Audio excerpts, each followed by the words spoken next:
పిల్లలు, ఈరోజు మనం 6వ పేజీలో ఉన్న ఈ మాసపు కథ ఐకమత్యం గురించి తెలుసుకుందాం. కథ పేరేంటండి? ఐకమత్యం.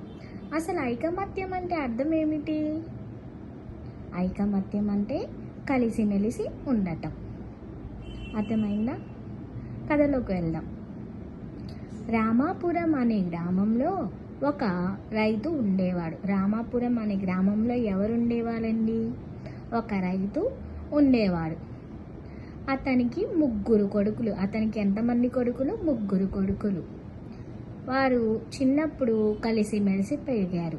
వారు చిన్నప్పుడు అందరూ కలిసిమెలిసి పెరిగారు. ఆడుకోవడం, పాడుకోవడం, చిన్నప్పుడు బాగానే కలిసిమెలిసి పెరిగారంట. కానీ వాళ్ళు పెరిగే కొద్దీ, అంటే పెద్దవాళ్ళు అయ్యే కొద్దీ వారిలో వారు కలహించుకోవడం మొదలుపెట్టారు. కలహించుకోవడం అంటే అర్థం ఏమిటి? పోట్లాడుకోవడం. చీటికి మాటికి ప్రతి చిన్న విషయానికి 3 కూడా వాళ్ళలో వాళ్ళు కొట్టుకునే వాళ్ళంట. పెద్దవాళ్ళు అయ్యేసరికి, చిన్నప్పుడు బాగానే ఉన్నారు కానీ పెద్దవాళ్ళు అయ్యేసరికి ప్రతి చిన్న విషయానికి కూడా గొడవ పడుతూ ఉంటారు. ఇంట్లో మీరు కూడా మీ అక్క వాళ్ళతో, అన్నయ్యలతో పోట్లాడుకుంటూ ఉంటారు కదా, అలాగనమాట. వాళ్ళ నాన్న వాళ్ళని అలా పోట్లాడుకోమాకన్నమ్మా, అందరూ కలిసి మెలిసి ఉండాలి ఎప్పుడూ చెప్తూ ఉండేవాడు. అయినా కానీ వాళ్ళలో ఎటువంటి మార్పు రాలేదు. అయినా కానీ వాళ్ళు అలాగే పోట్లాడుకుంటూ, గొడవ చేసుకుంటూ, గొడవ పడుతూ ఉండేవాళ్ళంట. వాళ్ళలో మార్పు తేవడం ఎలా అని తండ్రి ఆలోచించాడు. వాళ్ళ నాన్న ఏం చేశారు? అయ్యో, నా కొడుకులు ఇంత పెద్దవాళ్ళు అయినా సరే చిన్నపిల్లల్లాగా పోట్లాడుకుంటున్నారే అని చాలా బాధపడుతూ వాళ్ళని ఎలాగైనా మార్చాలి అని ఆలోచించసాగాడంట.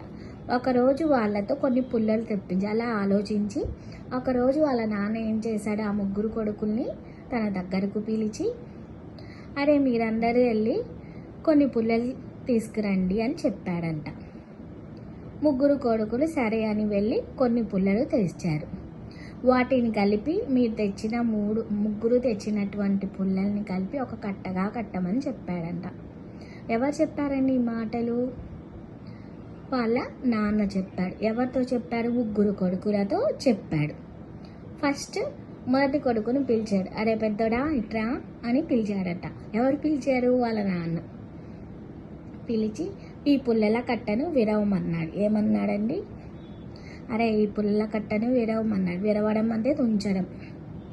అతను విరవలేకపోయాడు. అతను ఏం చేశాడు? ఆ కట్ట విరవలేకపోయాడు. రెండవ కొడుకును పిలిచాడు. రెండవ కొడుకును కూడా పిలిచాడు. అరే నువ్వైనా విరవరా అన్నాడు పుల్లల కట్టను. అతను కూడా ఏం చేశాడు? విరవలేకపోయాడు. చివరికి 3వ కొడుకును పిలిచాడు.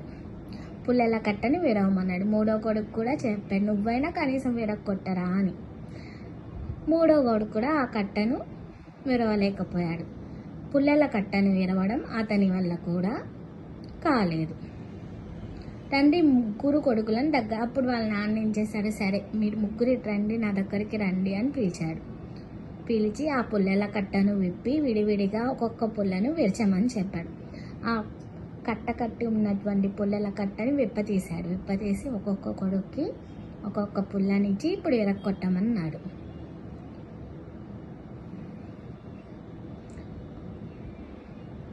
వాళ్ళు అవలీలగా విరిచేశారు. చాలా ఈజీగా. ఒక్కొక్క పుల్ల విరవడం కష్టమా? కట్టి ఉండి విరవడం కష్టమా? ఒక్కొక్క పుల్లని విరగొట్టడం చాలా ఈజీ. వాళ్ళు అవలీలగా విరిచేశారు ఆ 3 కొడుకులు. అప్పుడు తండ్రి కొడుకుల వైపు చూసి అడిగాడు. అప్పుడు వాళ్ళ నాన్న ఆ 3 కొడుకుల వైపు చూసి ఇలా అడిగాడు, మీకు ఏమైనా అర్థమైందా అని. మీకు ఏమైనా అర్థమైందా?